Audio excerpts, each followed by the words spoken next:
Hello, I'm Wendy Deshay. I'm going to show you how to use the tire sealant and inflator kit for small punctures in a tire's tread. The tire sealant and inflator kit is located in the underfloor storage area. The kit contains an instruction manual, an air compressor, pressure gauge, pressure relief button, power cord, 2 hoses, and a bottle of sealant. It's ideal for temporarily repairing a flat tire caused by a small hole in the tread area.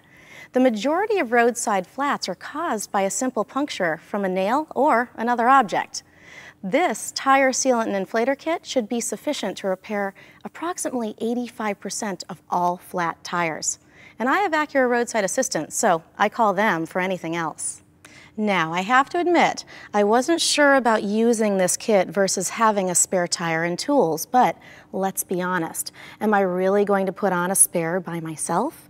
This kit is simple enough that I can do this on my own without waiting for roadside assistance. Plus, using the kit takes half the time of putting on a spare. The kit's much lighter, it's cleaner, and it's easier for me to work with, especially if I'm dressed for work. And the lighter weight of the kit compared to a spare also contributes to fuel efficiency. Now that is a real bonus. And the smaller size means more room for storage. And that's something that you can use every day compared to a spare tire that you may never use.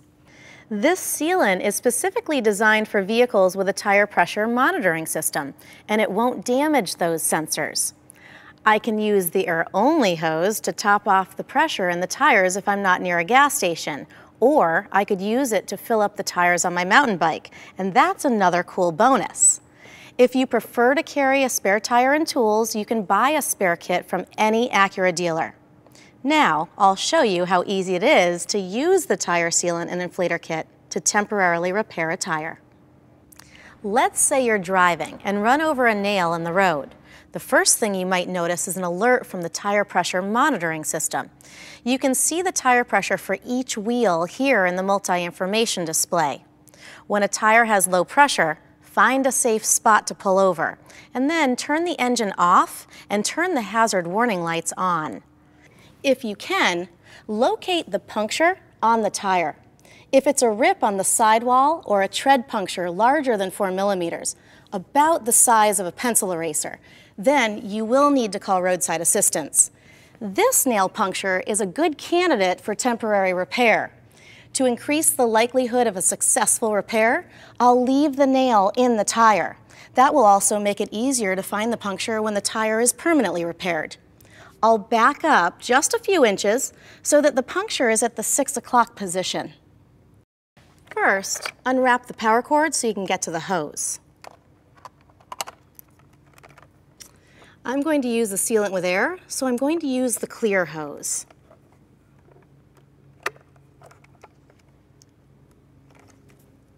Next, I'm going to take off the valve cap and tightly screw on the hose. There's a safety lock in the hose connector that prevents the release of sealant until the hose is fully engaged. Next, I plug the compressor into the accessory power socket. Do not use the kit using accessory power alone. You need to run the engine while using the compressor to inject sealant and air. So you should only repair the tire outdoors, not in a garage, carport, or other enclosed area.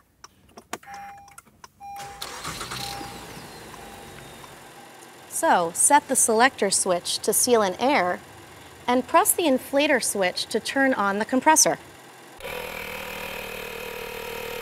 When the sealant injection is complete, the pressure will drop.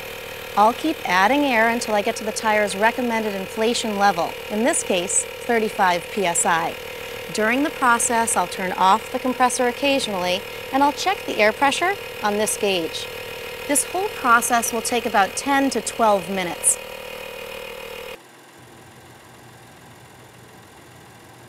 The tire is inflated to 35 psi, so I can unplug the power cord and unscrew the hose. One more quick step. I need to drive for about 5 miles to evenly distribute the sealant that's in the tire. Once I've done that, I'll recheck the air pressure using the tire pressure readout on the multi-information display.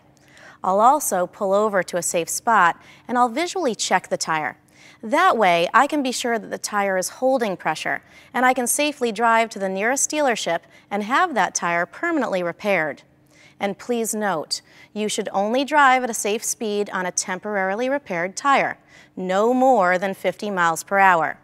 There are reminder stickers that should be placed on the temporarily repaired wheel and inside the vehicle. I won't drive far. My next stop is a qualified repair facility that will permanently repair the tire or replace it if needed. I'll let the service writer know that there's sealant in the tire. I can have the sealant bottle replaced at any Acura dealer. And that's all you have to do. It really is that simple. No heavy, dirty wheel and tire to lift, no jack to operate, just this convenient, compact kit. I hope I'll never have to use it again, but I'm glad to know it's there if I need it.